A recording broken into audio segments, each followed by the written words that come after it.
How do you find meaning in your work? Plus that, you're wondering what meaning your work has beyond paying the bills? Well, my guest on this episode of the Work Positive Podcast discovered 15 modes of engagement for you to find engagement in your work. And if you're a leader, you can help your teams find their mode of engagement. And once meaning in your work combines with passion for living, then you look forward to Monday as much as you do Saturday. Now, a word of warning about this episode. I think it's going to be in English, but my guest speaks Spanish, Portuguese, French, and Italian. So get out your Google Translate, okay? Je parle français un peu, ne parle pas espagnol, portugais et italien. Welcome to the Work Positive Podcast with your host, executive coach, and culture architect, Dr. Joey Fawcett. Discover strategies and tactics that work positive as Dr. Joey talks with industry leaders who create a positive work culture that attracts top talent and reduces team turnover. Discover how you can create a work positive culture that increases productivity and profits.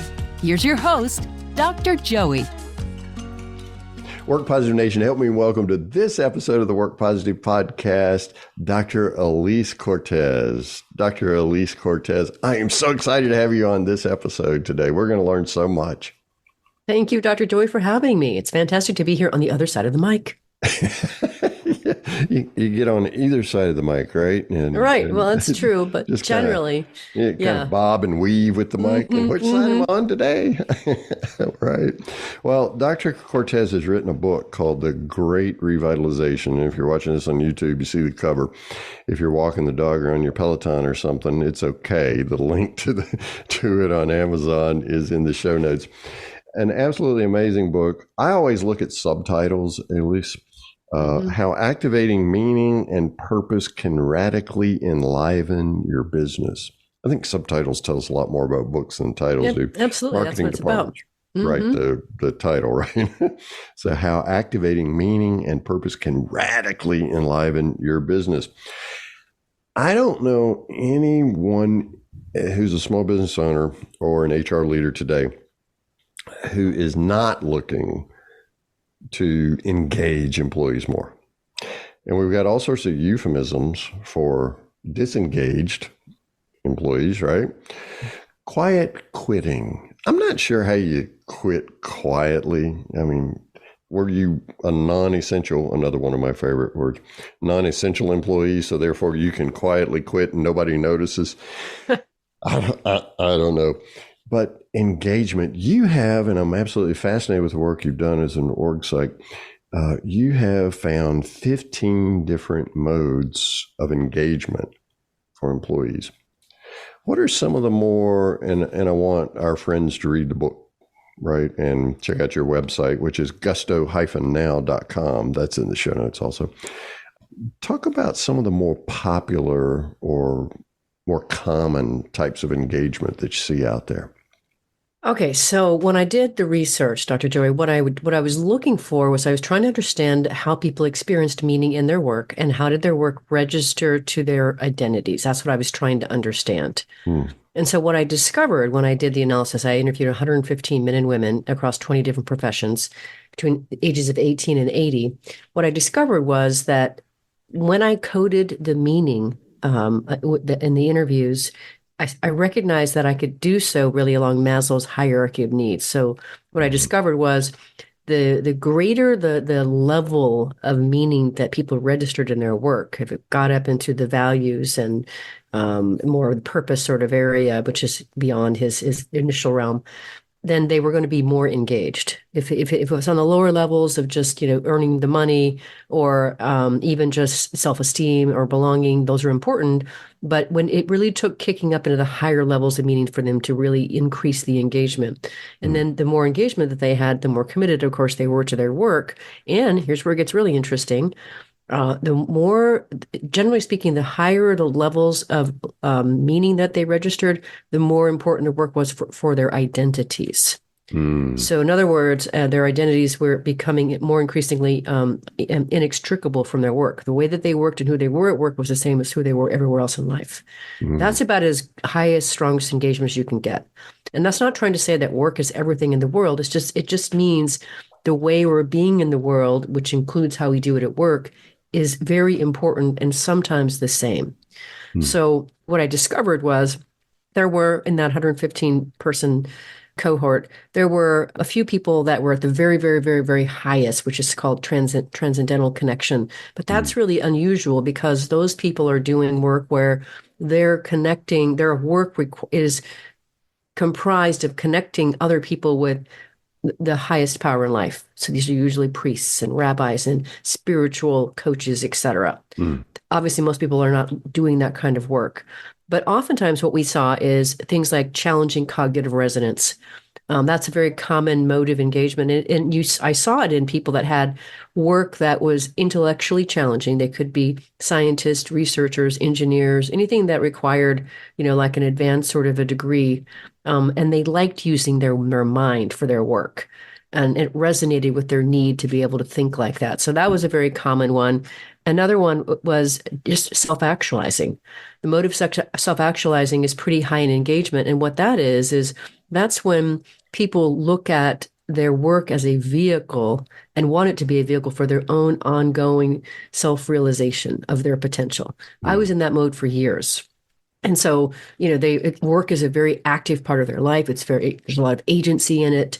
They reach for their learning, et cetera. So a lot of people are in that camp. And I'll just say one more as just a little bit lower, less engaged is, it's called instrumental marketable skill.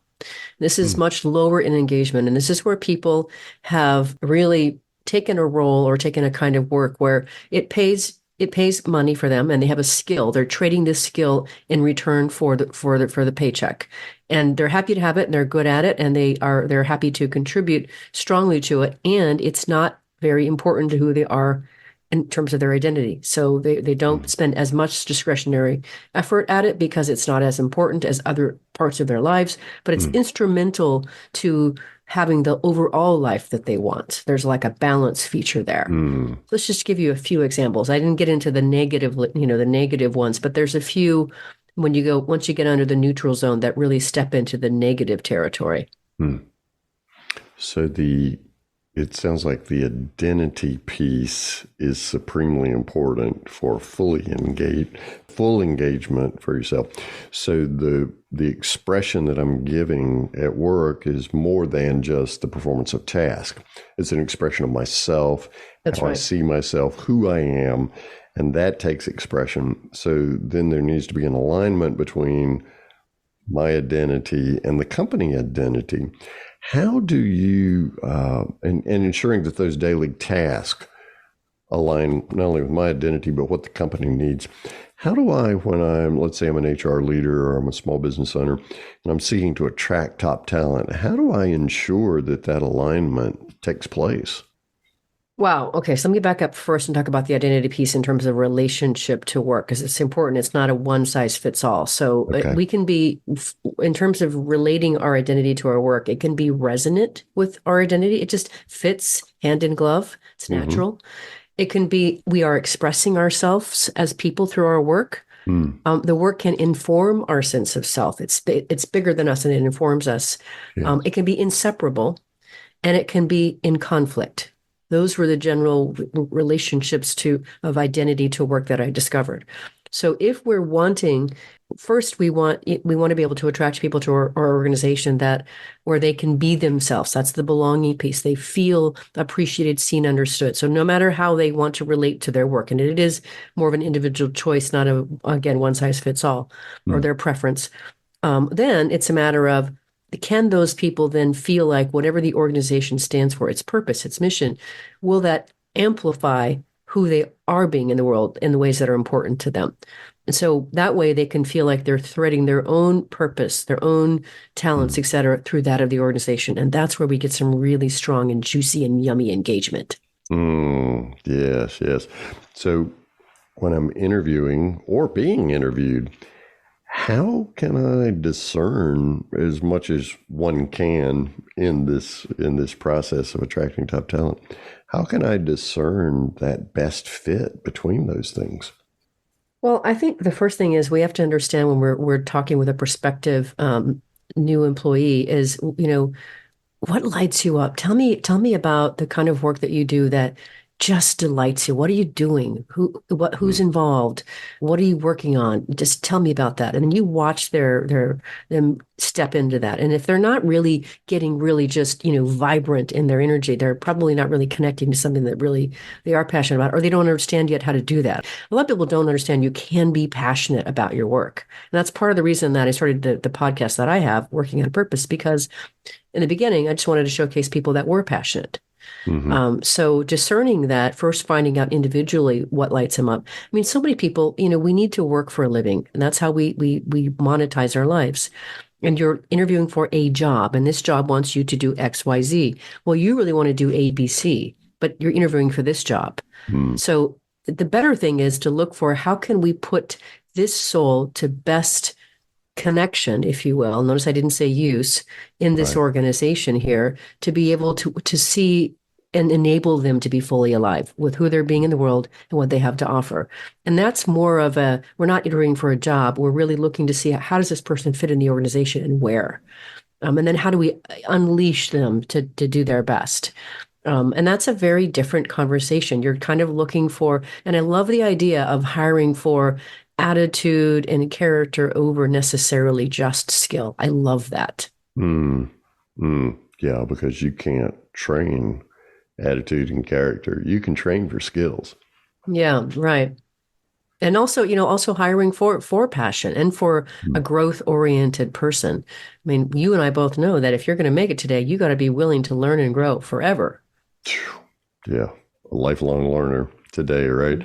That's exciting for me because I get to put myself in a place to learn, for instance, reverse mentoring. And I intentionally put myself in a place. In fact, I'm working with 4 MBA students right now, and I'm loving it because I'm just getting reverse mentored with all sorts of things from persons that are actually younger than my daughters. So they bring a skill set and a passion that is so contagious. That's wonderful. Yeah. So I intentionally put myself in that, but so many of us, what Gallup says 85% are disengaged. So many of us just show up quietly quitting or resigning, just to find out that the next culture in the next company is just as poor as the one that I left. But let's say we get this right. We make that connection, and work has purpose, work has meaning. It's enlivening and revitalizing both for the individual and the company. How do I avoid the date hard and quit nurturing the relationship tendency that we all have once we get somebody on board? Well, it takes a vigilance, it takes a commitment, and it takes really, calendaring this sort of thing. And that's part of the reason I like doing what I'm doing, because I'm teaching people how to be constantly vigilant and looking for and the opportunities to be able to engage in those conversations, continually learning by looking for being the leader who's looking for what's right and great. Using that special vision to see, wow, they do something really special. Do you see how they run these meetings? This is like stuff gets done when they run meetings. People get turned on when they're running these meetings. And then you actually tell them that. You say, do you know how great you are at this and the difference that you make in the organization when you're the one running the meeting? We get exponential participation. We get new ideas, et cetera. So that takes someone who's committed to looking for bringing out the best in their people on an ongoing way, and to learning the skills of communicating in an effective, uplifting way that works and is resonant with them. So it's an ongoing, like I'm talking about a weekly, if not daily, commitment to this, so that people feel fed and seen, they belong, they know they're special and appreciated. When they're not there, they're missed. They know their value. They know how they fit into the overall organizational purpose. And that's just an ongoing, it's very demanding, Dr. Joy, and you know that, and yet it's so incredibly fulfilling and it yields such tremendous results. And we're seeing a huge elevation of human resources from a support role, form jockeys, policy cops, as I like to call them, to doing that very thing that you're talking about and ensuring that managers are doing those kinds of things also. Yes, absolutely. Managers, frontline, yes. Yeah, and I have to calendar that because the tyranny of the unimportant, urgent things that will just, they're like no-see-ums in Charleston, South Carolina, right? You can't see them, but they're constantly biting on you. Those things will take away from those priority tasks in which seeing others, right, and curing that invisibility so important. Where did we get so far off track, though, in disregarding people and thinking that they could just come to work and get paid and that would be enough? I don't know for sure, but I think a case has been made for the 1980s. Okay. So somewhere in there, we got to this place where we got really with the idea of, we got hung up on the idea of efficiency, and all that's really great. But you could also argue back for the Industrial Revolution ages when we learned how to really automate things, and it was really about pushing out production, kind of a thing. But I'm not really sure if I could trace back an immediate even decade, or just isolate to a decade.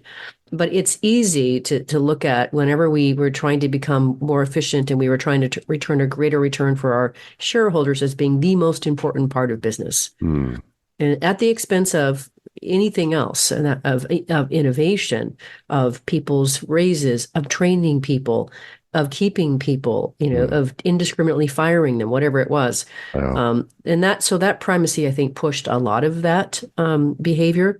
And what's been really interesting for me is that since COVID hit, there's been a lot of, I would say, consciousness awareness about what people really wanted from their lives, et cetera, what they were willing to put up with in their work in order to get that important paycheck. And so it's really forced people. What I think is great is it's been a forced upgrade of our humanity and our consciousness. And so people are more greatly understanding the need to treat their employees, their vendors better in order for them to want to stick around.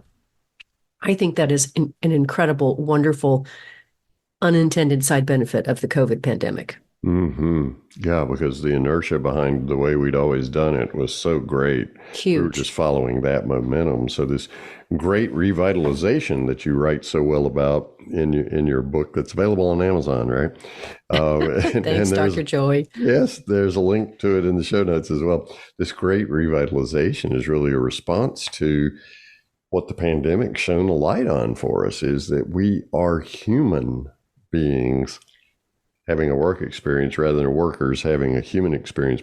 By the way, the 80s, that's really interesting because I came out with my undergraduate degree in the early 80s and went to work and had a couple of dismal experiences. So I think, in fact, that's where I first met Kevin. I write about Kevin culture and the toxic work culture. So, wow, I'll have to go back through my own journey and process that. Thanks so much. Mm. What are some challenges that you're seeing, Dr. Cortez, in companies out there today who are seeking to humanize work again?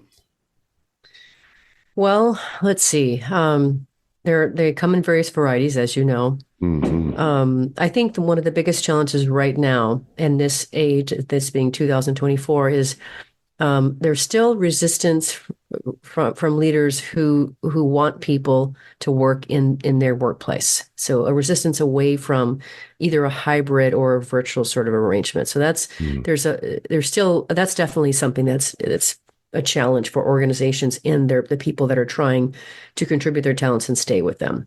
And a lot of that, there's a couple things behind that really quick. One of them is leaders have outright said, we do not trust that people are working if we can't see them. So it's a presence sort of monitoring mentality. But the other part of it is there's a belief that we're not going to innovate if people aren't bumping into each other. There's some truth to that, and there's other ways to be able to get around that. But people have, gained that autonomy that we talked about before we got on air, and that's really hard to let go of. It is. Really, it's going to be really difficult to wrest that out of the control of the workforce. That's one challenge. Another one is, frankly, you know this, Dr. Joey, a lot of organizations definitely need to train and develop their leaders and their managers, which, as you know, are two different groups. They need to be trained to be better and more effective in their capacities. And here's where it gets really interesting. They need to be trained to be better human beings. and just a Ooh. better version of a human being. Let's just And say it the way it is, right? right. And here's the great news. When they do, everybody wins. Their Yes. team, the company, the people they go home to at night, their Yes. dog, their Yeah. fish. Everybody wins in this deal. The community. So that's another. Let's see. I There's love it. another challenge is that people there's technology is coming on strong, and Mm, so we humans need to continue our own upskilling to be able to continue to be effective in our collaboration with that. And companies are finding it challenging to discern what skills do we need to upskill to, how do we actually develop the people to help with that. mm, So those are at least three strong challenges that I see for mm. companies facing this. So many surveys have found that when persons resign, the team turnover is happening. It's oftentimes directly applicable, or let's just say the main causality is to that manager who's It's the not a very manager, good the human direct being, manager. right? Hmm. Yeah, yeah. So I mean, it's a cruel irony that we need to train people to be human beings. But if we're going to step away from that assembly line mentality, where we're just ringing bolts and making widgets, and bring our total self, as we were talking about earlier, where our identity and our engagement with our work are, oftentimes synonymous, where we no longer divide personal and professional, to where we don't talk about trying to balance work and life. We just see it all as life. It's harmonious. Yeah. Yeah, and I prefer to talk about it as harmony between those parts of who I am.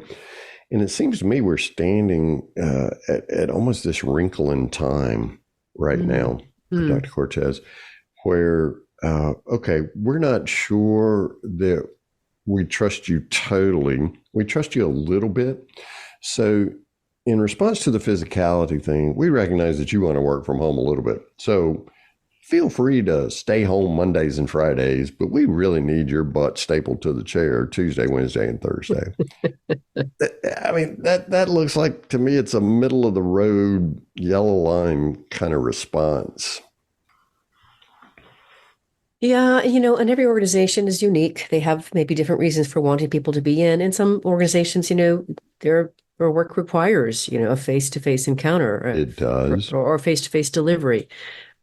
So I think, what's interesting about it, and I've counseled and consulted many of my clients on this now just over the last few years, is, Mm, depending on who is it you're attracting in your workforce and what they want needs to be considered. How your business is done, can you satisfy the needs of your customers, mm, obviously must be taken into account. mm-hmm. But what's interesting, Dr. Joey, some people don't want to work from home. They like the tidiness of Right. leaving behind home and being on the commute, listening to their podcast. Probably actually the Work Positive Today podcast is right on their list, and getting As is into the work on purpose, right? right, Because that makes right. an excellent commute. Right. And then getting to the office or wherever their workplace is, doing their work and enjoying that experience, and then leaving it behind at the end of the day. Mm, Some people really like that. I've had many conversations of people who've told me, I don't want to work from home. I'm not good at that. I want that. mm, So yeah. for some people, being in the office is their preference, or people that are really more extroverted really like and need that interaction. Right. But the more introverted personalities who really thrive in focused, quiet time, concentration time, thrive more in Mm, the work environment. So I think we need to take into consideration these individual differences with people.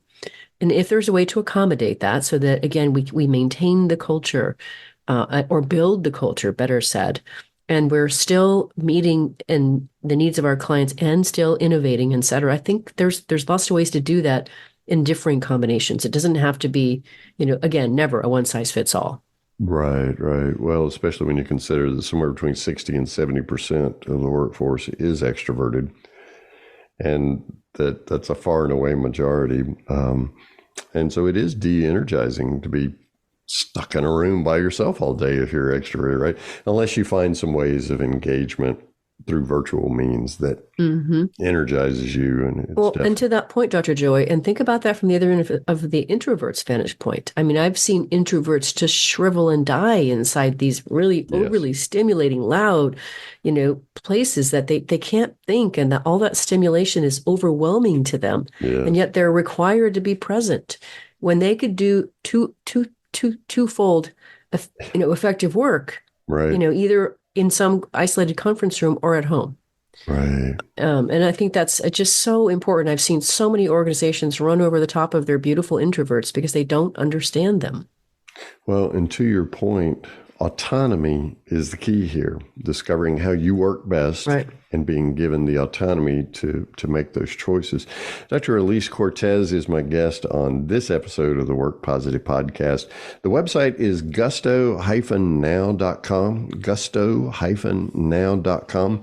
Dr. Cortez, what are we going to find when we go to gusto-now.com? You will find plenty of resources. You'll find my podcast, Working on Purpose. You will find the books, etc. You will find such services as leadership development, cultural transformation, management, training, etc. Those are the kind of things you'll find. Wonderful. Thank you Of so course. much. And you'll find more about the great revitalization. Yes, that's on the resources tab. Yes. Yeah, an amazing book. And the link to that, if Amazon's your preferred place to buy books, is in the show notes. So Work Positive Nation always wants to know from my guest, Dr. Cortez, and I can't wait to hear your answer. What's one thing you would suggest Work Positive Nation to start doing today to create a positive work culture? First, you have to vitalize yourself. You got to know how to turn yourself on. And that's the meaning structure. So first, when you're excited and turned on by your life and what's happening, you can be much more effective in being able to positively impact other people. So what's meaningful to you, what matters to you, find those sources, embrace them. They're everywhere. They're in the moment. Your opportunity is to find them, live them, love them. I love it. And being proactive to go out and find them rather than waiting for someone to bring them to you. That's right. You can get them yourself. Yeah, I love it. Dr. Alise Cortez is my guest on this episode of the Work Positive Podcast. The Great Revitalization is the book. Please do yourself a favor and get yourself a copy today. Be proactive and do that. And go on over to gusto-now.com. Dr. Cortez, thank you so much for this amazing interview. I've learned a lot. Can't wait to discover even more about engagement and how we can all engage one another so that there's that alignment between our work and ourselves, and our identities can fully bloom and blossom and be revitalized into the amazing people that we're destined to be. Well said. Thank you, Dr. Joey. It's been just an honor to be on your show and a delight. I'm so glad to know you.